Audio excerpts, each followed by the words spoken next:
بسم الله الرحمن الرحيم. ان شاء الله النهارده هتكلم معاكم عن موضوع بقى البحر. خلاص بقى في ناس كتير بتحب تروح تصيف بعد العيد. بس العيد الايام دي الجو برد، يعني مش محتاج مصيف. بس الخروجات بتاعتهم بتكون كده، ان هم رايحين البحر، رايحين خارجين خارج المنطقه بتاعتهم، اللي هم رايحين بقى لهم شقق مثلا على الساحل، لهم شقق في اسكندريه، لهم كده بيحبوا يروحوا هناك. بس المره دي تقريبا محدش هيخرج، لان البرد من جهة، وجهة تانية ان في ناس عندها امتحانات. تقريبا كلهم عندهم امتحانات بعد العيد، ربنا ينجحهم جميعا. هنخش بقى بعدها على المرحلة بقى ايه، كله هيخلص امتحانات ويخرج على المصايف، يروح يصيف. بالنسبة لبناتنا الحلوين، انا اتكلمت معاكم قبل كده عن البريود، لما بتجيلنا في هننزل بحر مش هننزل بحر، ينفع ننزل مية مش هينزل. جات لي اسئلة كتير جدا على الموضوع ده. هنتكلم عن الموضوع، كان فيديو قصير كده كنت عاملاه. هنتكلم عن الموضوع ده باستفاضة، وهنتكلم كمان وهرد على كل الأسئلة اللي كانت على الفيديو. في الأول خالص تحضيراتي بقى، وأنا رايحة المصيف، ومثلا رايحة يوم وعندي يوم اتنين وعندي البريود، عليا البريود. أو انتي رايحة وانتي عارفة انها هيجيلك هناك، فطبعا بنعمل استعداداتنا ان احنا ناخد معانا الحاجة اللي احنا الفوط الصحية بتاعتنا، ان كانت اولوز، ان كانت برايفت، ان كانت اي نوع انت بتستخدميه هتاخديه معاكي وانتي خارجة من بيتك في شنطتك، في الهدوم اللي انت بتاخديها بتاعتك. لو هي عليكي بقى هنعمل ايه؟ اول حاجه هنعملها، عشان طريق بتاعنا، طبعا بنلبس الاندر، بنلبس اتنين، بلاش موضوع واحد ده، نلبس اتنين. وكمان واحنا حاطين الفوطه الصحيه بتاعتنا. لحظه.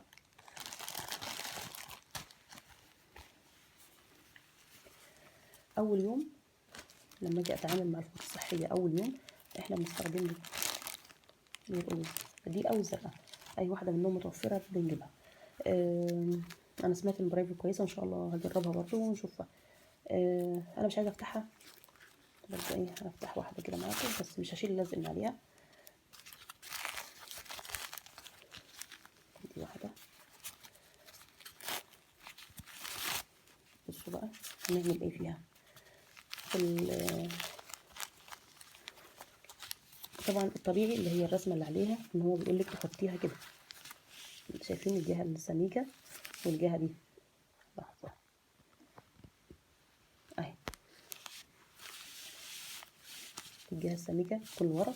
لا، احنا مش بنستخدمها كده في العادي، خلي الجهه السميكه لقدام كده، لما نيجي نحطها في الأندر ونلزقها في الاندر، بتبقى كده الجهه دي لقدام، الجهه دي لورا، رفيعه لورا اهي كده. احنا بنكون قاعدين، مفيش دم بينزل علينا. اول ما تيجي تقفي تلاقي او تتحركي حركه بسيطه كده يمين شمال، تحسي ان خلاص الدم نزل عليكي بكميات. لو احنا بقى راكبين، بنعمل ايه، هنروح بقى مواصلات كده، طول ما انت في العربيه ممكن ما ينزلش اي حاجه، او من الحركه بتاعه العربيه ممكن ما ينزلش، وممكن الناس ينزل عليها بكميات. لو احنا في اول يوم، في ناس اول يوم البريو بتاعها بتبقى ضعيفه، وفي ناس اول يوم بتكون شديده.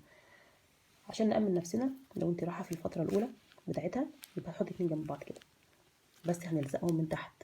يعني انا فك اللزقه، مش هفك اللزقه من عليها، فك اللزق وتلزقي من الجهه دي الأندر من تحت، وتيجي الجهه دي هتلزقيها على الأندر، وتاخدي دي هتلزقيها برضو عليها من هنا. بس مش هنقفل دي، مش هنقفل المنطقه دي، يعني احنا مش هنقفل بيها، ممكن ناخدها برضو او نقصها، ممكن نشيل اللزقه دي خالص ونلزق، بحيث ان هما ايه، يبقوا على بعض كده، ما نسيبش مسافه. يعني دي هشيلها، هقصها كده، بس ما تفتحش معايا من هنا عشان ما تطلعش الماده اللي جواها، هنقصها من هنا كده عشان ما تلزقش، تعملش فيها. لما اشيل اللزقه من هنا، اللزق اللي تحت دي هتلزق على دي كده شويه، ما نسيبش فاصل بينهم، تمام، ما نخليش في فاصل بينهم يتساب، تبقى لازقه على بعضها كده، تبقى معايا عريضه. في ناس بتحط في اوقات بتحط اللي هو البامبرز بتاع الاطفال، بس البامبرز بتاع الاطفال مش بيلزق، فممكن يبرم معانا، مش هيبقى ايه برضه يشيل معانا. وهنيجي الجهه دي وهنلزقها، يعني الجهه دي ودي هنلزقهم من تحت، الاتنين اللي في النص ممكن دي نشيلها او نلزقها في الاندر الجهه دي، واحده نصها، ونحطهم فوق بعض كده، هتبقى عريضه معانا، وهتستحمل معانا طريق بقى طويل، هتستحمل معانا. وقفتي في استراحه ونزلتي، مش محتاجه حتى انت تغيري ولا تعملي حاجه، هتجيبك لحد الطريق بتاعك، حتى لو قعدتي 5 ساعات في طريق هتستحمل معاكي لو انت عملتيها بالطريقه دي. لو البريود بتنزل معاكي شديده في الايام الاولى، ما بتنزلش شديده، او انت مثلا في رابع يوم 5 يوم ما بتنزلش كتير، يبقى خلاص واحده واحده كفايه. بس دي حتى لو في السفر العادي، لو انت رايحه مشوار وعارفه انت هتاخري، طالعه رايحه الجامعه وهتاخري وخايفه، مش بتحبي تخشي الحمامات تغيري الفوطه اللي انت حطاها او اي حاجه من دي، يبقى انت اعملي الطريقه دي، بالنسبه لك اسهل احسن كتير، عريضا من كل الاتجاهات. اهم حاجه ان انت ما تسيبيش فراغ بينهم هما الاثنين وانت بتلزقيهم. دي حاجه. اما رحنا بقى البحر، الافضل يعني، والافضل كتير ان احنا ايه، ما ننزلش البحر في الايام الاولى، او ما ننزلش خالص البحر وهي البرد علينا. بس في ناس طبعا بتبقى رايحه يوم واحد، وهي ميعادها جه، هتقول لاهلها ايه بقى، محرجه تقول لاهلها مثلا، او هي نفسها مره في السنه انا بخرج، او مره في السنتين، او ايه بروح مره يوم بحر وهي عليا. فانا قلت قبل كده ان احنا ننزل، لو حبينا ننزل نشيل الفوطه قبل ما ننزل، ندخل الحمام نغسل كويس ما يبقاش فيه دم خالص، وناخد وننزل البحر، ما نطولش، ما نحطش الفوطه واحنا نازلين عشان هتشرب ميه وهتبهدلنا بعد كده. هننزل من غيرها. وكمان هي لو هي انت حطاها وهي فيها مثلا دم، الدم ده هيطلع في الميه، او مش هيبان حواليكي بس هيطلع في الميه، انت اذيتي غيرك، اذيتي نفسك واذيتي غيرك، ولوثنا الميه وبهدلنا الدنيا، والميه لوحدها متلوثه مش محتاجه مننا يعني ان احنا نلوثها بزياده. آه وكمان ايه، ان هي اللزق بتاعها هيفك وهي هتتهري وتتبهدل، فملوش لازمه يعني، ملهاش لازمه تحطيها، هتشيليها وتنزلي الميه، ما تطوليش في الميه. والافضل يعني ما تنزليش زي ما قلت. حابه ان انت تنزلي، هي عليكي شديده وانت عايزه تنزلي برضو، بس خايفه تنزلي، يبقى خلاص انزلي لحد ركبك كده، وما تبليش نفسك بزياده وخرجي. حسيت ان انت الميه سحبت معاكي على البنطلون على فوق، يبقى احنا نطلع نغير. نزلت الميه نفسك فيها بقى، ونزلت الميه وكده وقعدت فيها شويه، ما نطولش فيها، هنطلع اول ما نطلع نغسل كويس ونغير هدومنا المبلوله، هدومنا كلها المبلوله نغيرها، ونلبس هدوم ناشفه. حبينا ننزل تاني، يبقى انت اعملي حسابك بقى، انت معاكي كذا غيار، لو نزلت مثلا ربع ساعه في ربع ساعه، او نص ساعه في نص ساعه، يبقى انت معاكي غيار على قد لحدك. اول ما تطلعي من الميه طبعا، طول ما انت في الميه هي مش هتنزل، مش هينزل عليكي دم، بس اول ما تخرجي من الميه وتبداي انت تريحي كده، هتلاقي البرود نزل عليكي دم، لو هي ايه شديده في الفتره اللي هي بتنزل فيها. آه، الناس اللي هي في حمامات سباحة وكده تقول لك أنا، يعني في واحدة كانت سألتني، وكذا واحدة سألوا في الموضوع ده، قالت أنا بلبس، بتلبس أسود، اللي هي الهدوم اللي هي لابساها سمراء، وبتنزل بيها، ولما بتخرج بتحط الفوطة وبتمشي، متنزلش عليها وقتها، هو التدريب بتاعها ساعة ولا حاجة بتمشي حالها. وفي ناس قالت المدربة نفسها ما بتنزلش في الوقت ده، يبقى المدربة هي عارفة إن هو الحاجة دي مؤذية ما بتنزلش. فالأفضل برضو ممكن نستأذن من الكوتش بتاعنا، او لو كنتش راجل بقى وانت محرجه منه، فخلاص امني نفسك، شيلي الفوطه من زي اكنك بتعملي مع البحر، شيلي الفوطه بتاعتك و وغسلي كويس والبسي وانزلي الحمام، وبعد ما تخرجي على طول اطلعي غيري وهدومك المبلوله، والبسي اللبس بتاعك. هي مش تنزل طول ما انت في الميه، بس لو في حاجه في الحاجه اللي انت لابساها هي مؤذيه. غير طبعا يعني، مش عارفه اقول لكم كميه اللي انت لما تعرفي ان الشخص اللي جنبك ده او اختك دي عندها عليها البريود، هي واقفه جنبك وانت عارفه اللي هي عليها، بيبقى نفسك طبعا تزقيها بعيد عنك ولا امشي من هنا. تبقي محرجه يعني، مش عايزاها تقرب منك، انت عارفه ان الميه اللي حواليها كلها هتبقى ملوثه، خصوصا لو هي حاطه لابسه حاجه. دي كمان ده سؤال كان جالي برضو بالنسبه ليها، آه، اللي هي الناس اللي هي بتتدرب سباحه، الناس اللي هي بتنزل ميه، موضوع الانجاب، انها بتاخر الانجاب ولا لا. هي بصي، هي الميه ملوثه، الميه طبيعي ملوثه، وميه مالحه، آه، وميه بتكون بارده، مش هنقول دافيه، واحنا اتكلمنا في الموضوع ده ان الميه المفروض احنا نغسل فيها حتى نحافظ انها تكون فتره، مهاش ولا سخنه بزياده ولا ساقعه بزياده. هي مؤذيه. يعني شوف كميه الناس اللي فيها، كميه الميه اللي احنا بنشربها وبنتفها كلنا، ما اعتقدش، وفي ناس بتعمل حمامات في البحر، الميه بتروح وتيجي، بس برضو ميه، كتر الميه ويكون في مصايف في المنطقه دي بتحس ان الميه اتلوثت، يعني لما تروحي راس البر تحس ان الميه بقت غامقه، معيش زي الاول، من كتر الناس ما بتروح، وفي ناس بتعمل حمام، وناس تلاقيها راميه بامبرز، وناس في حاجات غريبه في البحر مش فيها. يعني في ميه نظيفه وحلوه، بس الناس لسه ما لهاش علاج، ما الناس لسه ما عرفتهاش، ما هجمتش عليها، بعيده شويه عن الناس لما الناس تبدا تروح هتلاقيها لوثوها هي كمان.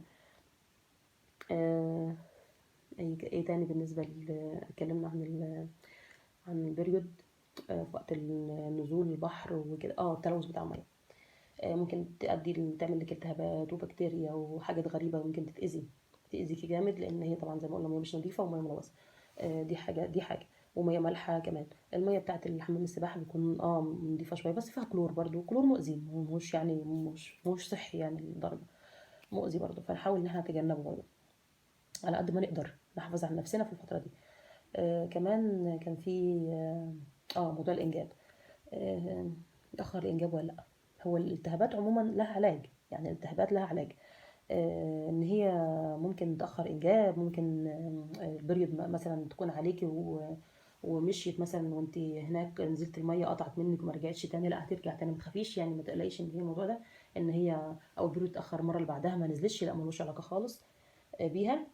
شويه التهابات عادي وبتمشي، يعني الالتهابات بتاعت دي بتمشي يعني. مش محتاجه منك حاجه، مش محتاجه منك تقلقي عليها، ان هي بتاخر انجاب متاخرش انجاب عادي، الناس بتخلف نزلت الميه وبتخلف بعدها عادي، مفيش حاجه. انت مش يعني ماهاش كل سنه هتجيلك في نفس الميعاد في نفس الوقت فهتنزلي البحر، ده احنا بننزل البحر يوم في السنه، مش مثلا فتره، بس بنحافظ ان احنا ما يجيش لنا التهابات بكتيريا حاجات من دي وتاذينا، ناس متجوزه او بنات او كده. دي اسئله عن اهي، عن الحمام، عن نزول حمام السباحة وقت البريود واللي هي اللي جرب قال تجربته ان هو نزلت عادي، لبست غامق ونزلت، وبعد ما خرجت غيرت هدومها وحطت الفوطه بتاعتها واتحركت. زي ما قلت لكم. في ناس قلقت انها تاخر انجاب، برضو لا، هي مش بتاخر انجاب ولا حاجه، هي ممكن بس لو الميه، احنا عارفين الميه بما فيها هتؤدي الى ممكن تعمل التهابات، في ناس ممكن تعدي معاها بالنسبه لها عادي، وفي ناس ممكن تعمل لها التهابات، تعمل لها هرش، وتعمل لها يجيب لها بكتيريا وفطريات وحاجات من دي. وفي ناس ممكن زي ما قلت تعدي معاها بالنسبه لها عادي. مش كل الاجسام زي بعض، مش كل الناس زي، مش كل واحده زي التانية بالاخر يعني. بس على قد ما نقدر، لو مضطرين ان احنا ننزل زي ما قلت نعمل زي ما قلت. مش مضطرين يبقى خلاص معانا رايحين كام يوم، يبقى خلاص الايام اللي فيها ممكن انزل بس بالرجل كده واطلع، وبعد كده لما تمشي انزل براحتي. ونحافظ على نفسنا، وربنا يحفظكم جميعا، وان شاء الله تكون اجازه سعيده ومصيف سعيد على الجميع باذن الله. وبعرفوني بقى رحت المصيف فين وكده، وان شاء الله لو نروح مصيف برضه هعرفكم انا رحت فين، وان شاء الله ربنا يجعلها اجازه سعيده باذن الله، خلص امتحانات على خير ونطلع على الاجازه بتاعتنا. والسلام عليكم ورحمه الله وبركاته.